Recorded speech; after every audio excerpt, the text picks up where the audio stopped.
ಓಂ ನಮೋ ಆಂಜನೇಯ. ಪ್ರತಿ ಮನುಷ್ಯರಿಗೂ ಅಷ್ಟೇ ಕೆಲಸ ಕಾರ್ಯಗಳಲ್ಲಿ ವಿಘ್ನಗಳು ಬರ್ತಾ ಇರುತ್ತೆ, ಪದೇ ಪದೇ ಬರ್ತಾ ಇರುತ್ತೆ. ಹಾಗೆ ನಮಗೆ ಗೊತ್ತಾಗೋದಿಲ್ಲ, ಯಾವ ಕೆಲಸಗಳು ಕೂಡ ಪರಿಪೂರ್ಣ ಆಗೋದಿಲ್ಲ. ಉದ್ಯೋಗ ಸಿಗ್ತಾ ಇರಲ್ಲ, ವಿದ್ಯಾರ್ಥಿಗಳಿಗೆ ಉದ್ಯೋಗ ಸಿಗಲ್ಲ, ಅಥವಾ ಉದ್ಯೋಗ ಸಿಕ್ಕ ಮೇಲೆ ಅಲ್ಲಿ ಏನೋ ಒಂದು ಅಡ್ಡಿ ಆತಂಕಗಳು ಜಾಸ್ತಿ ಬರ್ತಾ ಇರುತ್ತೆ. ಅಪೇಕ್ಷಿತ ಕಾರ್ಯಗಳಾಗೋದಿಲ್ಲ. ಗುರುಬಲ ಇರುತ್ತೆ, ಶನಿ ಬಲ ಇರುತ್ತೆ, ಗ್ರಹಗತಿಗಳು ಚೆನ್ನಾಗಿರುತ್ತೆ. ಆದರೂ ಕೂಡ ಎಲ್ಲೋ ಒಂದು ಕಡೆ ಪ್ರತಿಯೊಬ್ಬರಿಗೂ ಅಷ್ಟೇ ಒಂದು ಶಾಪಗಳು ಅಂತ, ಆ ಶಾಪಗಳು ಅಂತಿರುತ್ತೆ. ಅದು ಯಾವ ಥರ ಶಾಪ ಇರ್ಬೋದು ಅಂತ ಹೇಳಿದ್ರೆ, ಫಸ್ಟು ಸ್ತ್ರೀ ಶಾಪ, ಅದು ಯಾವ ರೀತಿ ಅಂತ ಅವರವರಿಗೆ ಗೊತ್ತಾಗುತ್ತೆ. ಆಮೇಲೆ ಸ್ತ್ರೀ ದುಃಖ, ಯಾರಾದರೂ ಸ್ತ್ರೀಗೆ ನಾವು ದುಃಖ ಕೊಟ್ಟಿದ್ದೆ ಆದರೆ ಅದಕ್ಕೆ ನಾವು ಹೇಳ್ತಾ ಇರ್ತೀವಿ, ಮನೆಯಲ್ಲಿ ಹೆಂಡತಿ, ತಾಯಿ, ಮಕ್ಕಳು, ಹೆಣ್ಮಕ್ಕಳು ಶುಕ್ರವಾರ ಮಂಗಳವಾರ ಅಳಬಾರ್ದು, ಮನೆಯಲ್ಲಿ ಯಾವತ್ತೂ ಕಣ್ಣೀರು ಇಡಬಾರ್ದು ಅಂತಕ್ಕಂಥ ಮಾತುಗಳನ್ನು ಕೂಡ ನಾವು ಕೇಳ್ತಾ ಇರ್ತೀವಿ. ಸ್ತ್ರೀ ಶಾಪ ಇರ್ಬೋದು, ಸ್ತ್ರೀ ದುಃಖ ಇರ್ಬೋದು, ಕುಲದೇವತಾ ಶಾಪ, ನಾವು ಕುಲದೇವರಿಗೆ ನಡ್ಕೊಳ್ದೇ ಇದ್ದಾಗ ಆ ಶಾಪ. ಎಷ್ಟೋ ಜನರಿಗೆ ವಿವಾಹ ಆಗೋದಿಲ್ಲ, ಲೇಟ್ ಆಗ್ತಾ ಇರುತ್ತೆ, ಗ್ರಹಗತಿಗಳು ಚೆನ್ನಾಗಿರುತ್ತೆ, ನಾವೇ ಹೇಳ್ತಾ ಇರ್ತೀವಿ ತುಂಬ ಚೆನ್ನಾಗಿದೆಯಪ್ಪ ಅಂತ. ಆದರೆ ಶಾಪಗಳಿಂದ ಅವರೆಲ್ಲೋ ಒಂದು ಕಡೆ ಬಳಲ್ತಾ ಇರ್ತಾರೆ. ಇದನ್ನು ತಿಳ್ಕೊಂಡು ನಾವು ಇದಕ್ಕೆ ಏನು ಪರಿಹಾರ ಮಾಡ್ಕೋಬೇಕು ಅಂತಕ್ಕಂಥದ್ದನ್ನು ಕೂಡ ನಾವು ತಿಳ್ಕೊಬೇಕಾಗಿರುತ್ತೆ. ಸ್ತ್ರೀ ಶಾಪ ಇರ್ಬೋದು, ಸ್ತ್ರೀ ದುಃಖ ಇರ್ಬೋದು, ಕುಲದೇವರ ಶಾಪ ಇರ್ಬೋದು, ಗ್ರಾಮದೇವರ ಶಾಪ. ನಾವು ಹುಟ್ಟಿದಂಥ ಹಳ್ಳಿ, ನಾವು ಹುಟ್ಟಿದಂಥ ಏರಿಯಾ, ಈಗ ಬೆಂಗಳೂರಲ್ಲೂ ಅಷ್ಟೇ ಆಯಾ ಏರಿಯಾಗಳಲ್ಲಿ ಅದು ಗ್ರಾಮ ದೇವತೆ ಕೂಡ ಇರುತ್ತೆ, ಮತ್ತು ಹಳ್ಳಿಗಳಲ್ಲೂ ಇರುತ್ತೆ. ಎಲ್ಲ ಕಡೆ ಗ್ರಾಮ ದೇವತೆಯ ಶಾಪ. ಗ್ರಾಮ ದೇವತೆಯನ್ನು ವರ್ಷಕ್ಕೊಂದು ಸಾರಿ ಆದರೂ ನಾವು ದರ್ಶನ ಮಾಡಿಕೊಳ್ಳೇಬೇಕು ಅಂತೂ ಕೂಡ ಶಾಸ್ತ್ರ ಹೇಳುತ್ತೆ.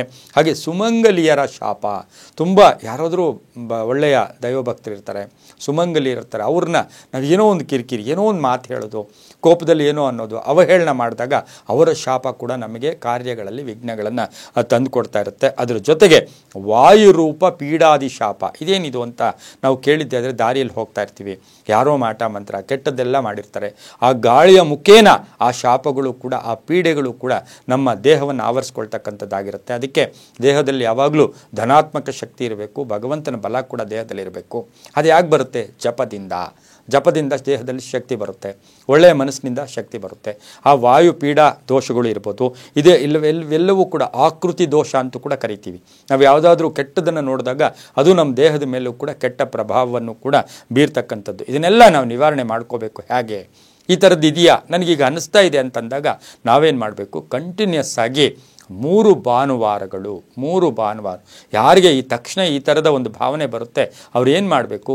3 ಭಾನುವಾರ ಇದನ್ನು ಪರಿಹಾರ ಆಗಬೇಕು ಅಂತ ಹೇಳಿದ್ರೆ, ಭಾನುವಾರ ದಿವಸ ನಿಂಬೆ ಹಣ್ಣಿನ, ಅದಕ್ಕೆ ಹಿಂದಿನ ಕಾಲದಲ್ಲಿ ಯಾರೇ ಮನೆಗೆ ಬಂದರೂ ನಿಂಬೆ ಹಣ್ಣಿನ ಪಾನಕ ಕೊಡ್ತಾಯಿದ್ರು. ನಿಂಬೆ ಹಣ್ಣಿನ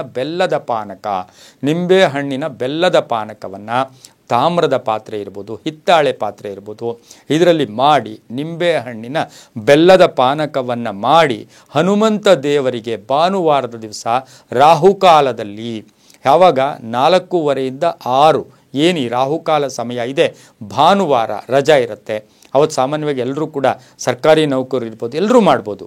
ಆ 3 ಭಾನುವಾರ ರಾಹುಕಾಲದಲ್ಲಿ ಬೆಲ್ಲದ ಒಂದು ನಿಂಬೆಹಣ್ಣಿನ ಪಾನಕವನ್ನು ಮಾಡಿ ಆಂಜನೇಯನಿಗೆ ಅರ್ಪಣೆ ಮಾಡಿ, ಅಲ್ಲಿ ಯಾರಿಗಾದರೂ 5 ಜನರಿಗೆ ನಾವು ಈ ನಿಂಬೆಹಣ್ಣಿನ ಬೆಲ್ಲದ ಪಾನಕವನ್ನು 5 ಜನರಿಗೆ ಹನುಮನ ದೇವಸ್ಥಾನದಲ್ಲಿ ಕೊಟ್ಟಿದ್ದೆ ಆದರೆ ಶಾಪಗಳಿಂದ ಮುಕ್ತರಾಗ್ತಕ್ಕಂಥದ್ದು. ಅಲ್ಲಿ ವಿಶೇಷವಾಗಿ ನಾವು ಏನು ಹೇಳ್ಕೋಬೇಕು? ಓಂ ನಮೋ ಭಗವತೆ ಹನುಮಂತ ಹರ ಹರ ಹನುಮಂತ, ಓಂ ನಮೋ ಭಗವತೆ ಹನುಮಂತ ಹರ ಹರ ಹನುಮಂತ. 11ನೆಯ ಶಿವಾತ್ಮಕನೇ ಆ ಹನುಮಂತ ಕೂಡ ಆಗಿರೋದ್ರಿಂದ ಓಂ ನಮೋ ಭಗವತೆ ಹನುಮಂತ ಹರ ಹರ ಹನುಮಂತ ಅಂಥೇಳಿ 5 ಜನರಿಗೆ ಈ ಬೆಲ್ಲದ ನಿಂಬೆಹಣ್ಣಿನ ಪಾನಕವನ್ನು 3 ಭಾನುವಾರ ತಪ್ಪದೇ ರಾಹುಕಾಲದಲ್ಲಿ ಯಾರು ಕೊಡ್ತಾರೆ ಅವರಿಗೆ ಶಾಪಗಳಿಂದ ಮುಕ್ತರಾಗ್ತೀರಾ. ತುಂಬಾ ಒಳ್ಳೆಯದಾಗುತ್ತೆ, ಶುಭ ಆಗುತ್ತೆ. ಸರ್ವೇ ಜನ ಸುಖಿನೋ ಭವಂತು.